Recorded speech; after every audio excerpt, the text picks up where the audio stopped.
Hello friends, welcoming you all to my channel.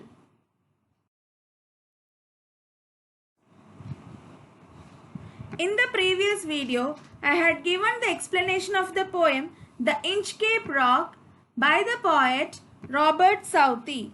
In that video, I had promised to make another video exclusively for figures of speech of this poem.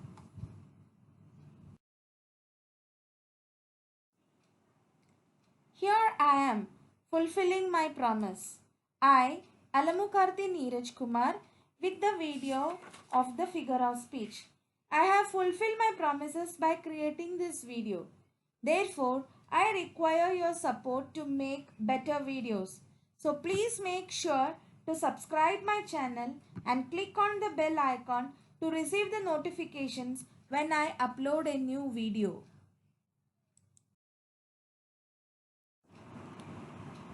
Before proceeding into this video, you can watch my previous video exclusively for figures of speech for better understanding of different figures of speech and how it is identified.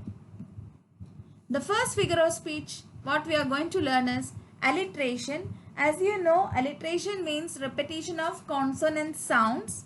Examples: first one, the ship was still as she could be. Sh sound, sh sound is repeated. Second one, her sails from heaven received no motion. Her sound, it sound is repeated.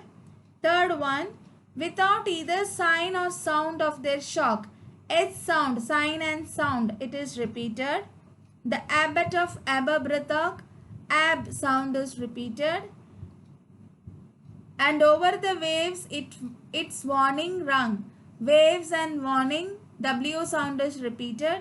When the rock was hit by surges, swell, S, surges and swell, S sound is repeated. And bless the abbot of Aberbrothock, A sound is repeated. The sea birds screamed as they wheeled round, S sound is repeated. Sir Ralph the rover walked his deck, R sound is repeated. The boat is lowered, the boatmen row, B sound is repeated. Sir Ralph bent over from the boat, B sound is repeated. The bubbles rose and burst around, B sound, bubbles and burst is repeated. He scored the seas for many a day, S sound is repeated.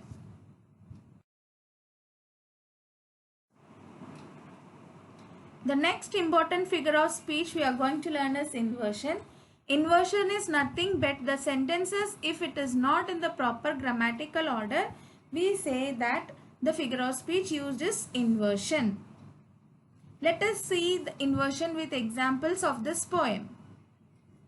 First one, her sails from heaven received no motion. Her sail received no motion from heaven should be the proper grammatical order. Second one is, on a buoy in the storm, it floated and swung. It floated and swung on a buoy in the storm. That should be the correct grammatical order. Third one, and over the waves, its warning rung. Its warning rung over the waves should be the correct grammatical order. Next one, the sun in heaven was shining gay.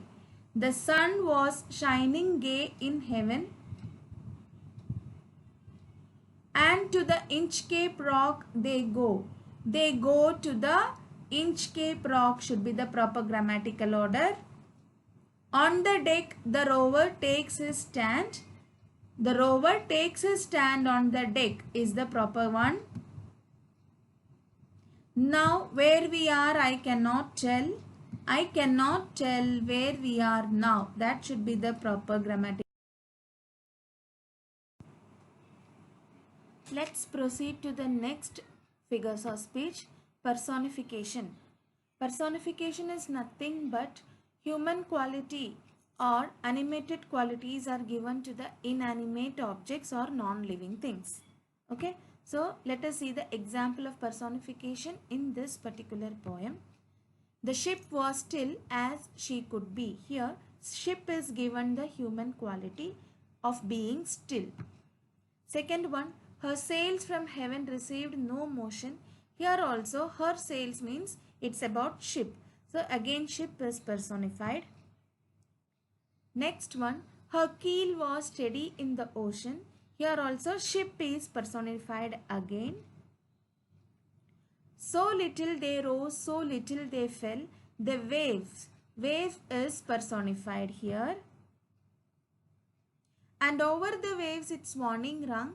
Here also the waves is personified given the human quality.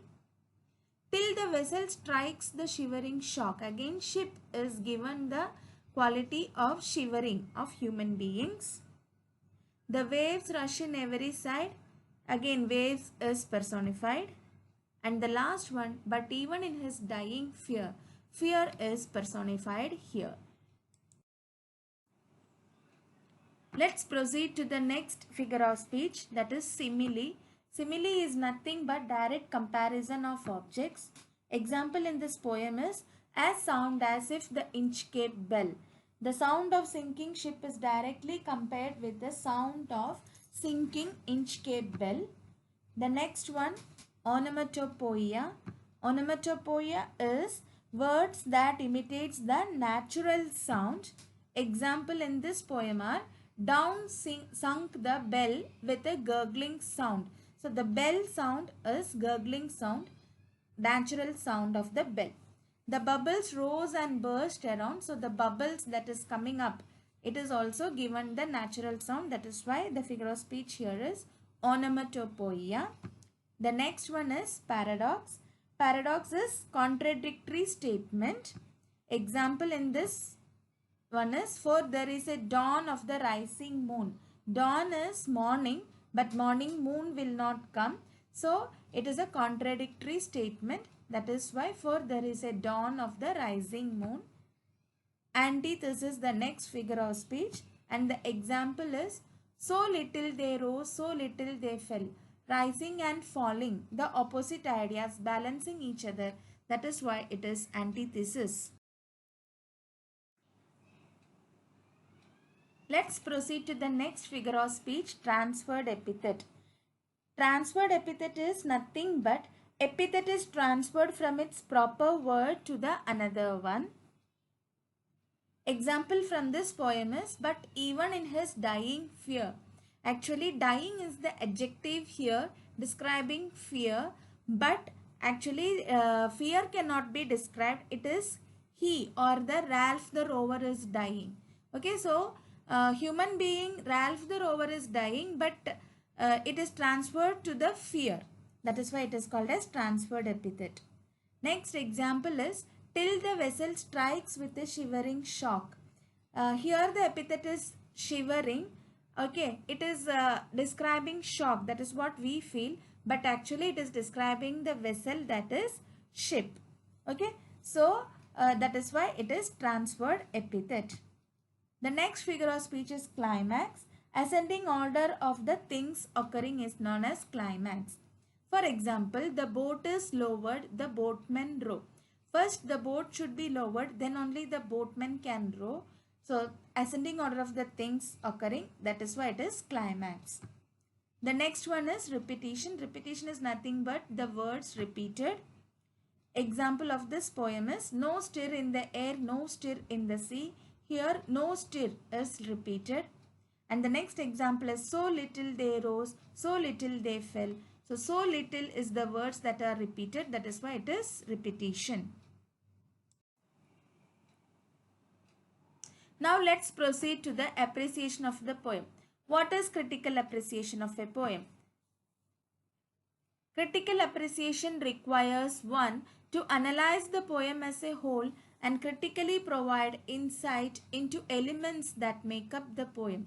In other words, you evaluate the poem. That means you have to find out on what background the poet has written the poem, and also the implicit meaning of the poem, and what all things has appealed, what all things you liked about the poem, and you have to point out all these things. Then that is known as the critical appreciation of the poem.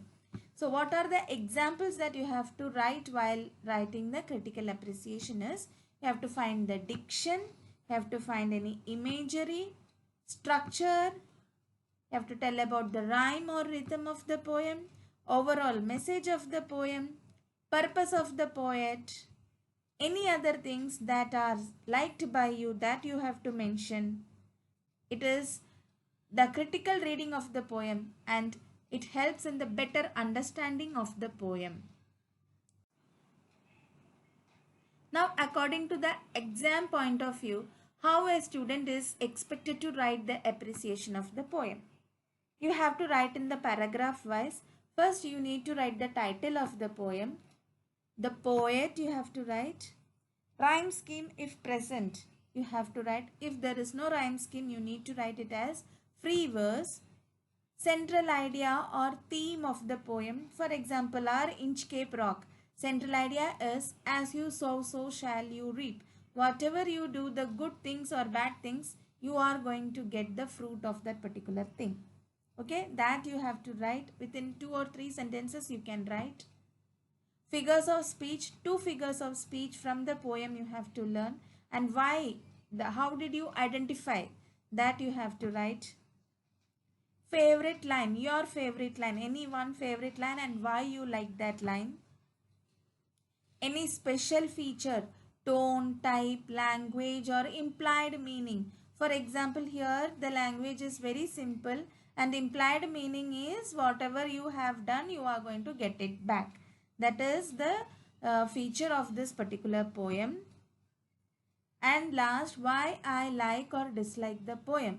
Whether you liked or disliked and what is the reason. So everything should be written in the paragraph format.